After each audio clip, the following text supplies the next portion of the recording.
From the unexplained to the mundane, come join us on a journey to the fringe. Hello and welcome to Journey to the Fringe, where sometimes we take multiculturalism seriously. Sometimes. And Chelsea, this may in fact be one of those times, as we are recording this right around the Chinese New Year, Xingnian Kuaila. You just say Shenyun? Shenyun, yes. Let's go celebrate with some Shenyun. Oh, good. That's just what I was thinking. I've been getting so many advertisements for them right now. It's ridiculous. Oh, yeah. They're coming to Vancouver, I think. They're pushing hard.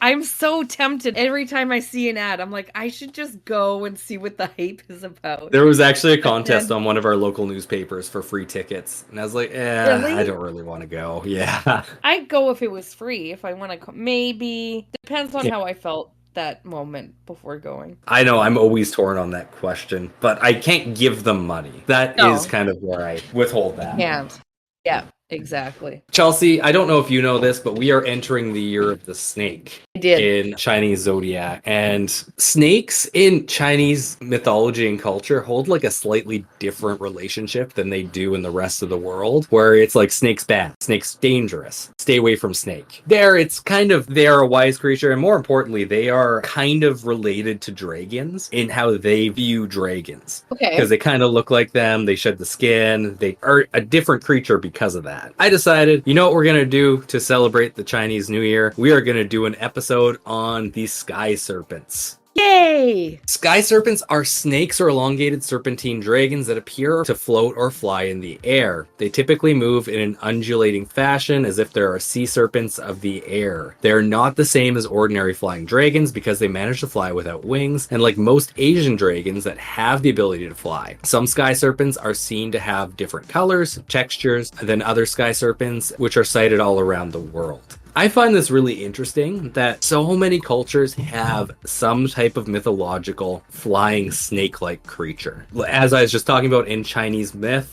there is the Chinese dragon, which is completely different looking than our dragons in the West. So it's kind of funny that they ended up with the same name. Really? Where they are symbols of imperial authority, wisdom, and good fortune, and they're believed to control the weather, particularly rains and storms. In Mesoamerica, the Incans, the Mayans, and the Aztecs had Quetzalcoatl and Kukulkan, whose role are creator gods and bringer of knowledge. In Hindu mythology, they have Vritra, which is a serpent-like demon who represents drought and chaos. Greek mythology, we have Typhon, which is a monstrous serpentine giant with multiple dragon heads and wings. In Aboriginal culture, they have a rainbow serpent, which is a powerful creator being associated with water, rain, and fertility. In North America, the native peoples had horned serpents, which are dragon-like creatures found in myths of many different groups: the Cherokees, the Choctaw, the Sioux. It's both a protector and a dangerous force, sometimes seen as a guardian of sacred knowledge. In Africa, they have the Ido Huedo, I think I'm saying that right, which is a giant rainbow serpent that supports the world. In Mesopotamian mythology, they have Tiamat, which is a primordial goddess of the ocean.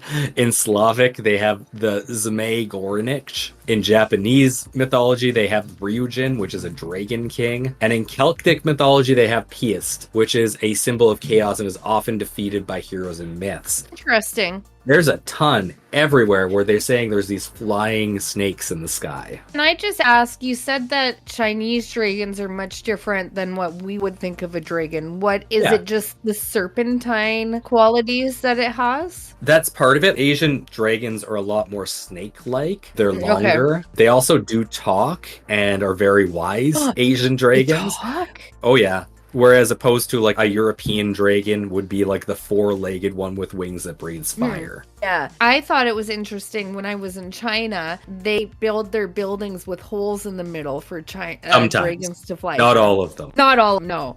But there are a lot of buildings with holes in the middle for them to fly through. Yeah. And it's also doubles for good luck. Maybe it has to do with the dragon being able to fly through that it brings. Well, he's probably a lot nicer if he doesn't have to fly through a building. Oh, yeah. He's very grateful that, you know, they made way for him instead of him having to go around. I think I would like that too. It's nice to be acknowledged. Oh, totally. And I have another dragon story. Funny how many dragon stories I have. I've been in a dragon's den. For real. In Poland. Oh, okay. Sorry, I thought you were talking about the show. No. Okay. That was a flop. I didn't even make it on the show. I don't want to talk about it. In Poland, I went into a castle that had a dragon's den underneath. I remember dragons, but in Krakow, they have a dragon. Interesting. I went in there to say. Okay. I went in his house. But that's a different kind of It was dragon. a home. Yeah. I don't think he was a Chinese dragon. I should make it clear too, there weirdly is an actual flying snake out there that we're not going to be talking about. I didn't want to know that. It glides through the air from trees. Well, how would it get into the air even? It just glides. It gets up it climbs the tree. It?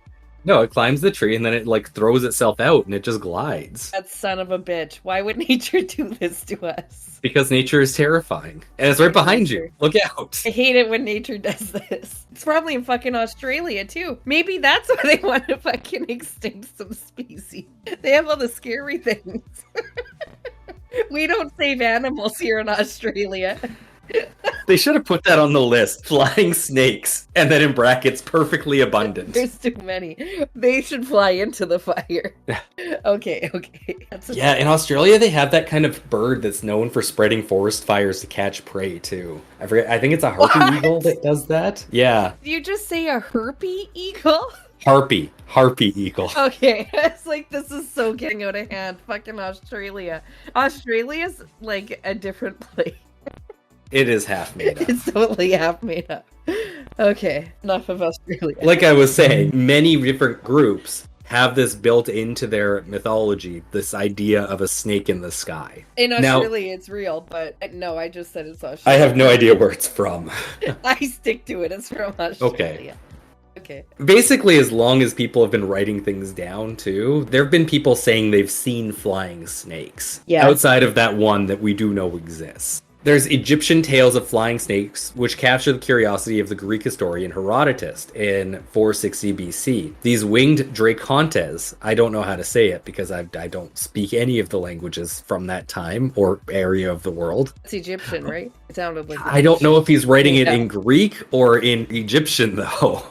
Okay. So dracontes were said to live under frankincense or boswellia trees in the Arabian desert. To gather the incense, the Arabians burned styrax, resin from the liquidambar tree, because the smoke drove the winged snakes away. Herodotus described the flying reptiles as small with variegated markings, shaped like a water snake, but with wing-like membranes like bat wings. In Somali legends, there's tale of a flying snake that hoarded precious stones, attended by 100 reptilian guards. Once a horseman carried away a jewel from this bounty and was pursued by the reptile army. Although the horseman escaped back to his tribe, the snake warriors would not let up until the jewel was returned. And in fact, there is mention of flying serpents in the Old Testament, Chelsea. Isaiah 14:29. Familiar. This is a direct quote. Do not rejoice, all you of Philistia, because the rod that struck you is broken. For out of the serpent's root will come a viper, and its offspring will be a fiery flying serpent. And in Isaiah 36, the burden against the beasts of the south, through a land of trouble and anguish, from which came the lioness and the lion, the viper and the fiery flying serpent. They will carry their riches on the backs of young donkeys and their treasures on the humps of camels, to a people who shall not profit.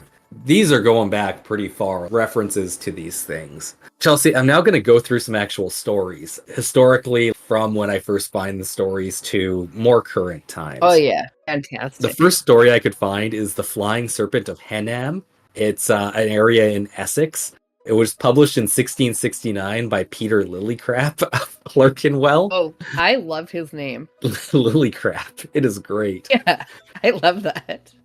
And it is perhaps the most famous of the Essex dragons. The folklore recounts the story of a man who encountered the flying serpent while riding on Lodge Farm at Henham on the Mount the previous year. The serpent allegedly attacked his horse and prompting him to warn his neighbors about the beast to ensure the safety of their cattle. Shortly after, two men claimed to have seen the creature, describing it as 8 or 9 feet long with large piercing eyes, 2 rows of very white and sharp teeth, and 2 large wings on its back. A tale of a flying serpent that terrorized the residents of Saffron Walden in 1669 is one that has been passed down through generations. Despite numerous attempts, locals were unable to slay the beast. The accounts of their sightings were so credible that many believed the creature's existence was undeniable fact, and the British Library is believed to house the last remaining copy of the original pamphlet detailing these events. Pamphlet. They were handing out. Yeah, they had pamphlets about this guy. Good idea. Not enough people do pamphlets anymore. No, it virtually extinct. And now I don't generally like a pamphlet unless it's about a dragon sighting. Yeah, or it's a menu. I love those too. But I can't say I've ever got one about a dragon sighting. They need to make a comeback. I'm just... It really Controversial opinion. They need to make a comeback. I didn't even know they were extinct, but they do need to make a comeback now. In 1741, British Commodore George Anson anchored off the Panamanian island of Quibo, now called Coiba, I guess. I don't know how to say it. Okay. During his circumnavigation of the globe. There, Spaniards informed Anson's crew that there was often found in the woods a most mischievous serpent called the flying snake, which they said darted itself from the boughs of trees on either man or beast that came within its reach, and whose sting they believed to be inevitable death. James Churchward, a proponent of the lost continent of Mu, claimed that Quetzalcoatl, the feathered serpent god of the Aztecs, was a real but rare animal residing in the swampy, deep, unexplored forests of the Yucatan and Guatemala. Churchward describes the creature as the most venomous ever recorded, killing its victims within 2 minutes. Its head was broad, flat, and V-shaped like most venomous serpents. He described Quetzalcoatl as having a body the size of a duck and a 5-foot-long neck covered in short hair-like feathers. The body and the neck were off-white, thickly mottled with gray. There was a tuft of short feathers in place of a tail. Its wings had long upper feathers and drooped like those of a bird of paradise and had a prismatic sheen. Churchward wrote that the serpent was clumsy in flight, able to stay aloft for only a few yards at a time. That poor beast. Well, that's so funny. Remember that Mothman sighting that the person said it was clumsy? Yeah. I can't imagine seeing a creature like this with wings and it couldn't figure it out. A duck with a 5-foot-long neck. Oh, hold on. No, 5 feet? That's big. Yeah. Like, these have pretty big necks, but it's not 5 feet. Yeah, it's the body the size of a duck and a 5-foot-long neck. I would think that's a dragon, probably. I don't know what I think. It's hard honestly. to say. If it's 5 feet and the body's the size of a duck, it's more snake than duck body. It's more neck than anything else. Yeah. I'm picturing it and I feel like I wouldn't like it. I feel like it would creep me out and I need to get out of there quick. I wouldn't want it touching me. I'm sure many kids in like kindergarten drew this thing as a giraffe accidentally, like many times. Oh yeah. Either that or an ostrich? Do ostriches have 5 feet long necks? No, their legs are really long. They have long necks. They do have long necks. Giraffes? Giraffes aren't all neck, though. No, they have fairly big bodies. In its September 17th, 1833 edition, the Bengal Herkaru newspaper of Calcutta reported alarming intelligence from the neighborhood of Fars. Unclear if the story was referring to a town in India or the province of Fars in Persia. A dragon-like fiery flying serpent had commandeered the main road through town, spraying deadly venom on anyone who dared pass and devouring their corpses. A posse of 40 men set out to battle the beast, but only 2 maintained confidence in their incantations and ventured forward. One man was immediately smote by a pestilential blast from the serpent, which pounced upon his remains and began devouring them. Witnessing the fate of his comrade, the other man made a hasty retreat and informed the remainder of the valiant band of 40 and fellow villagers of the failed expedition, as one paper of the day declared a likely cock and bull story. July of 1868. This comes from the zoologist in Chile, and I'm just trying to. They spelled Chile wrong. Is this the recent one? Copiapo. No, this is 1868. Are you sure it's not another place? Are you sure it's Chile? It says Chile with 2 eyes. And Copiapo. Oh. Yeah, okay. I guess it's just spelt wrong or they changed the spelling at some point.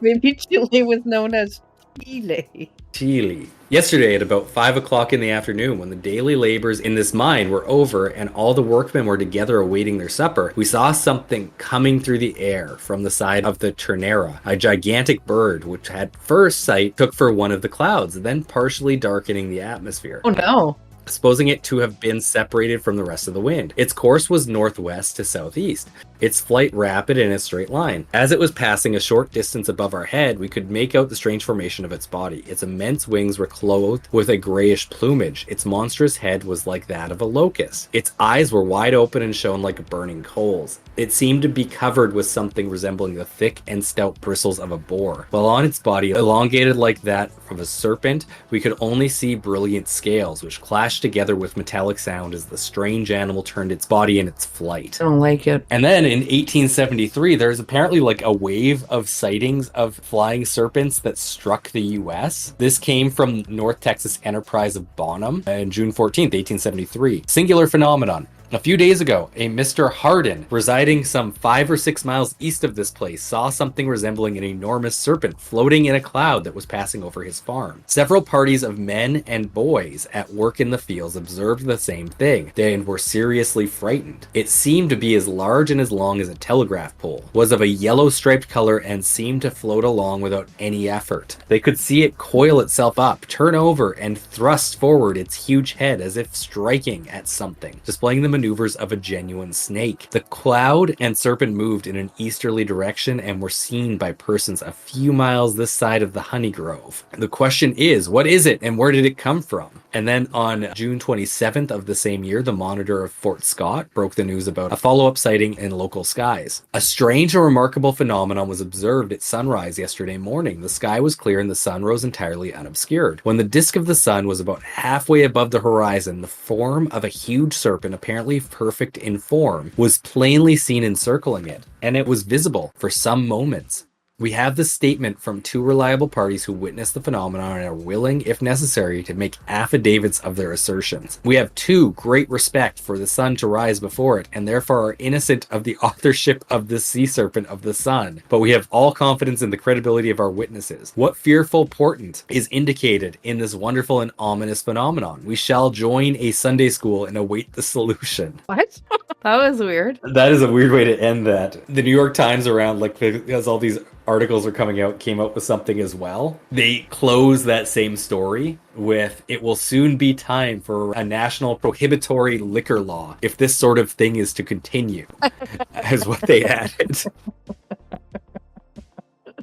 Then in 1897, a flying snake was spotted over Hartsville, South Carolina. In the summer of that year, a local newspaper reported the flying snake was seen near Newman Swamp by a Mr. Odom on Sunday afternoon, say at 6 o'clock. This is about 10 miles south of this place. Later, say at 7 o'clock on the same day, it was seen by Mr. Henry Polson in Chesterfield County, 12 miles north of here. Mr. Polson says the monster was low down, just above the treetops, had its head thrown back in position to strike, and it was just floating through the atmosphere lengthwise. He says it seemed to be 25 to 40 feet long and about 8 to 10 inches through at the largest part. In the language of Mr. Polson, it was the most like a snake of anything he ever saw, and he believes it was a snake. One contemporary suggestion was that the snake had actually been a flock of pelicans. Can you imagine it confusing a flock of pelicans as a dragon? Yeah, that's trying to snap Easily at you. done. Yeah. Yes, I saw one pelican once and I was like, is that half a dragon? Then I was like, no, that's a pelican. Maybe he just saw a Quetzalcoatl. Was it awkward? Yeah. Not again, you fucking pelican. You won't fool me. In 1903, in Georgia, there were several witnesses in the Osceola area stating what looked like a snake over a yard in length, flying about 20 feet in the air over the still branch. The reptile, they say, made a hissing noise as it flew. So you knew it was a snake. It stabbed them. Oh yeah, that confirmed it. He was like, I'm a snake. I love the language that is being used in...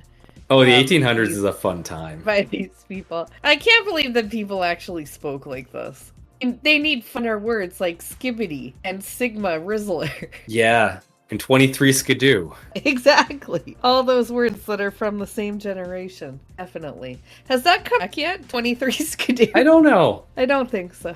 Went on to bring it back. In August of 1885, Farmer James Vincent Sr. and several friends from nearby Fletcher, Illinois, battled apparently a gigantic air serpent that was attempting to devour Vincent's sheep. The massive winged snake worked in unison with 3 smaller snakes, each 18 to 20 feet in length. The trio snatched a lamb and slithered toward the larger snake, but released their hold when one of the men tossed a fence rail at them. The smaller snakes attacked the men and were repelled, but once again grabbed a lamb. This time they succeeded in depositing it in the hungry king snake's jaws. I like that it was the king snake. Yeah, and I like that they put it into his mouth. As if he was just standing there waiting for his servant. With his mouth open, yeah. Yeah. would have been pointing into his mouth too. The men fired several shots at the large snake. It appeared stunned but unharmed, and the smaller snakes retreated into its mouth. The big snake then unfurled its wings and struggled to maneuver around the property's hedge fences before finally gaining enough height to fly away. That is a great story. I'm not sure what actually happened there. They fed it as sheep, and then they got in there too, and it kind of flew away, but not really. Yeah, no, I heard that, but I'm not sure what that would have been a product of. Like, why did it turn into one again? I don't know. I like that story. That's weird. That was a nice story.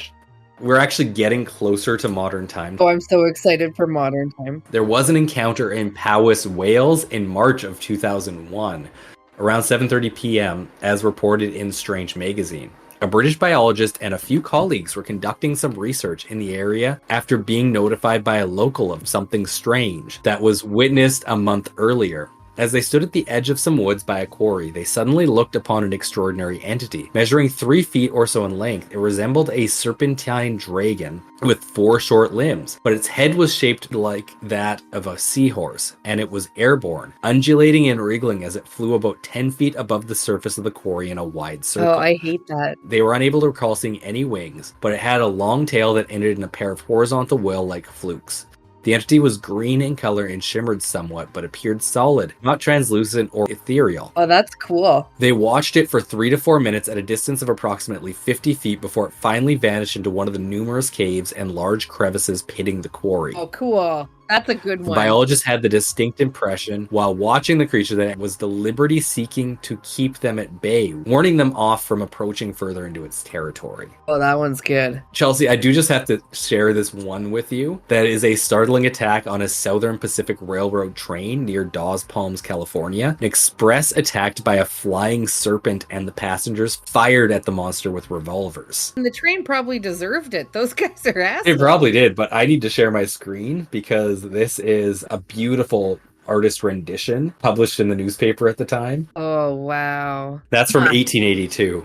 Does the train also look fake? Well, it's a drawing, Chelsea. It's not supposed to be real. Oh, okay. See, this is the thing about Chinese buildings. He was expecting there to be a hole there for it to just fly through. To be fair, trains do have holes. Maybe he was just trying to slip between the cars. Like, if you look at it, he seems kind of stuck. Yeah, no, he looks like he fucked up. How embarrassing. That's so embarrassing. What an ass. Of course, we can't have an episode on sky serpents without, of course, looking at China. Let's face it, if you're talking about sky serpents, that's the culture that's most associated with them. Is it? Yeah, because that's where their dragon comes from. I thought it was There's a sky dragon. beef. I thought it was ginger beef. No, ginger beef is from the West. I thought it was really good Szechuan food. Maybe Yeah, that's it's really just good me. Szechuan food. Maybe there's some in these Oh, stories. yeah, it's really good.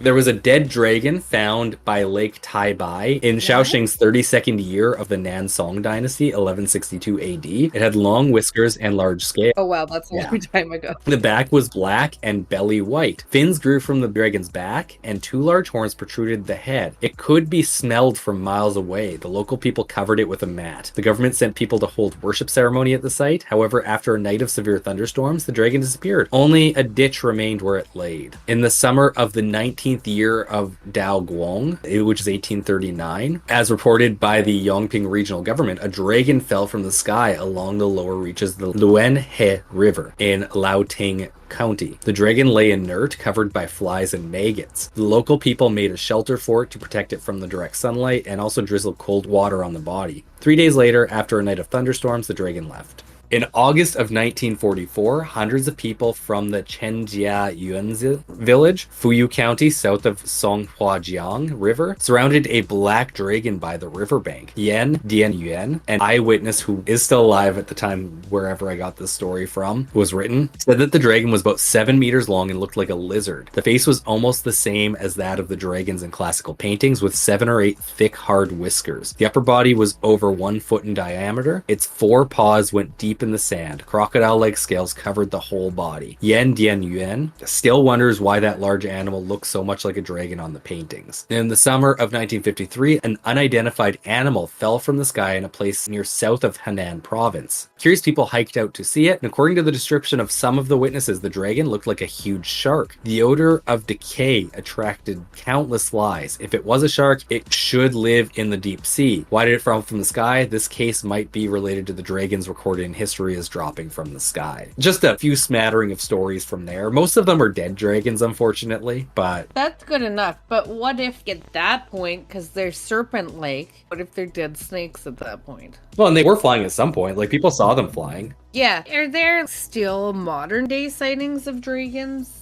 Chelsea, that is a great question, and for that, I bring you the Reddit stories. Oh, thank God. I was really scared this wasn't going to happen. This was posted to our cryptid 4 years ago by Wrath. I can't actually pronounce this one, but there's no dick in the name, so hey, that's good for you. Title, Sky Serpent's silver snake-like mass in the sky. Okay, so I have seen this, either phenomenon or cryptid twice in my life, both times in broad daylight. What's bothering me more than having seen them is that the last time I saw one, I of course Googled the shit out of it. The first time was in the early 2000s and I was a teenager. So I did my investigating and they tend to be seen more in South America. So time passes, I see another about 2 years ago, point out to a coworker, tell her a little bit about what we think they are and go on with my life. Well, a little while back, a friend and I were recanting weird stuff that had happened because she had a spooky encounter the night before that turned out to be her daughter wandering about. But I tried to search up some information, I couldn't find anything. I remember them being called silver serpents, but no matter how I worded the search, nothing. And frankly, it's been bugging me. Anyone have any info they'd like to link or experiences to share? I can't be alone in seeing these. A year ago in the subreddit Cryptozoology, posted by Whiskey Delta 13, Sky Snake, Atmospheric Beast. Hey everyone, I have posted this before, but I figured I'd do it again to get new opinions or witnesses involved. Plus, now I have attached a photo I made using AI prompts. It's the closest I could get to the general shape and look. I'm not going to post it because it's an AI generated photo. So here's the creature sighting. My brother and a couple friends were loading up the truck to drive out to a dark spot and watch the Perseids meteor shower. When loading the truck box, I noticed something moving and looked up and said, "Hey, look, there's a meteor." And then everyone looked up as well, and we all quickly realized it was no meteor. What we were witnessing in this street lamp light, I could only describe as an undulating snake-like creature. It was completely translucent, and we could see the stars through it. It flew just over the trees and out of sight in a matter of seconds. It had no discernible features, no head, eyes, mouth, wings. I would guess it was 20 to 30 feet long and maybe 3 to 4 feet wide. I remember thinking it moved in the way people inside a Chinese dragon costume would move, vertically undulating. It looked like a biological creature and moved with intention. Not a bag in the wind, not the northern lights. We were all sober. I have no idea what we saw. Has anyone else seen anything similar? My last Reddit story, I just love this one. This was posted as Strange Earth just 2 days ago by Little Eiffel 282. Title, my parents saw a dragon in 1992 and I still can't make sense of it. They were sober. It was March 20th, 1992 in rural Oregon. I was 5 years old. My mother was hosting a baby shower. She was 8 months pregnant with my brother. After the ceremony, she went to fetch my father, who was flying a kite in the field. She looked up and there it was. Not a kite, but next to the kite, a silver Chinese dragon, scales and all. She could hear a slight shimmering sound as it moved. She turned to my dad and said, "Do you see that?" Weirdly, he did. "You mean that dragon flying in the sky?" Yes. 32 years later, their testimony is unwavering and they know what they saw. I'm assuming he said it that flatly as well. "You mean that dragon flying in the sky?" Yes. Yes. You know, I was scrolling through Reddit the other day, as I'm sure we all do. I just really want to finish this story before I let you Oh, go. I thought it was finished. I thought it just ended. No, with there's an edit. Yes. Thanks everyone Okay. for weighing in. If you or someone you know saw a dragon and is willing to be interviewed for my documentary, let me know. My parents saw a dragon at gmail.com. Oh, hold on. That was the one I saw. Oh. Okay. This was just posted the other day. Yeah, 2 days ago. I was going to share it, but you just already shared it, so I have nothing to say anymore. That's such a good Or do I email. look stupid? I'm looking forward to that documentary. I know, me too.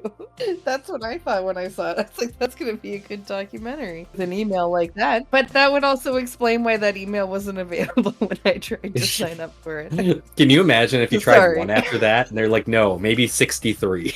Underscore. It's really popular. One. I want to finish this off with the story shared by an astronaut. So, a NASA astronaut recalled an eerie moment that he saw snakes floating around during 2 missions in space. What? Franklin Story Musgrave describes seeing something during his missions as a NASA astronaut. Musgrave went on 6 space missions during his career, which included nearly 27 hours of extravehicular activity, which refers to activities performed by space-suited astronauts outside the spacecraft while in orbit. In total, the astronaut spent 1,281 hours, 59 minutes, 22 seconds in space, and it was during his time above the Earth's atmosphere that Musgrave recalls some pretty bizarre sightings. In fact, in the 90s, he started to give interviews where he shared stories about seeing snakes that appeared to be swimming in space. In an interview with Omni in August of 94, Musgrave said, quote, "All kinds of debris come off spaceships, especially at the back end, after the main engines shut down. And you open the doors. Ice chips, oxygen, or hydrogen stuff dumped from the engines. On my 2 flights, I've seen and photographed what I call the snake, like a 7-foot eel swimming out there. It may be an uncritical rubber seal from the main engines. In 0G, it's totally free to maneuver, and it has its own internal waves like it's swimming." In 95, Musgrave appeared in a documentary Sightings, where he was quoted as saying, quote, "On 2 of my missions, and I seeing them, and I still don't have an answer, I have seen a snake out there 6-7 feet long. It is rubbery because it has internal waves in it, and it follows you for a rather long period of time," end quote. It should be noted that this irked NASA to find out that he was sharing these tales, because he had never put this in any reports that he ever made for them. And it should be noted too that he says that it was probably just a rubber seal, but still kind of creepy and somewhat related, so I wanted to include it in here. Well, his brain went to Dragon when he saw it. So Yeah, why not and go with it? It was moving like a snake. Why Yeah. not just say it? Yeah, why not just put it out there? It was probably Dragon. Yeah, what a jerk. Yeah. Anyhow, Chelsea, that's what I got. People see snakes in the sky. Apparently it's common. I like that. I don't really like the description of them. I feel like it's disgusting. Reminds me of a fish or a snake or a... Especially the dead dragons. They sound like they smell nasty. All of them. I wouldn't think they smell nice. I wouldn't want to be around them alive or dead. That's pretty cool. Especially that I'm sure they still see them in China. We just don't know because we don't have the necessary means to know about it, probably. Yeah, but DeepSeek's Chinese. Maybe it knows. Wonder if DeepSeek has have any encounters. I'm sure it has anyhow. It probably But has. yeah, that was pretty great. I've been really wanting to do a Dragon episode, so I'm glad that it's finally here. Well, we can That still was do a awesome. Dragon episode. I do think this is somewhat separate. Hold the only on, time we what's really the got into the difference? dragon. Well, we could be doing European dragon sightings, but I did just basically interchange Chinese dragons with sky serpents. Okay, we did Sky Serpents. Okay, that's where I'm off. That's why I'm creeped out. Maybe dragons wouldn't freak me out as much. Yeah, maybe they're more Maybe majestic they're the than same these awkward little No, guys. this is when I think dragon, this is what I think of. I feel like that if I was to ever have a dragon sighting, I would be looking into the clouds and seeing one just like as was described in this episode. I would see it and I'd be like, that's a dragon. Well, they seem more believable in my mind. They don't breathe fire. They do fly without Yeah. wings. But, Yeah. Oh, I would picture wings. You're wrong. okay. It should be noted, too. The dragon is the only Chinese zodiac animal that isn't really a real animal, but they believe it is a real animal. Yeah, there's nothing wrong there. I see nothing Like, there's so wrong. much they believe it that it's a real animal that they included it and actually cut cats out of the zodiac. Those mythical creatures. So Chinese dragons don't have wings? No. Really? Well, I learned something new today. And this is the kind of innocent newness that I need to be learning these days. I'm sick of everything else I'm learning. And with that, I have been Taylor, here with Chelsea. We are Journey to the Fringe. Thank you all for listening, and we'll see you next week. Bye. Thank you for listening to Journey to the Fringe. If you have liked what you have listened to, please like, share, subscribe, or follow, depending on what venue you are listening to us through. Also, please, if possible, leave a 5-star review, as that really helps us in the algorithms. Should you wish to interact with us, please check us out on your social media of choice. I bet you we are there. And if you really want to communicate with us and give us ideas for new episodes, or tell us that we're wrong and terrible, either way, please send us an email at journeytothefringe@gmail.com. For now, I'll see you in the next episode.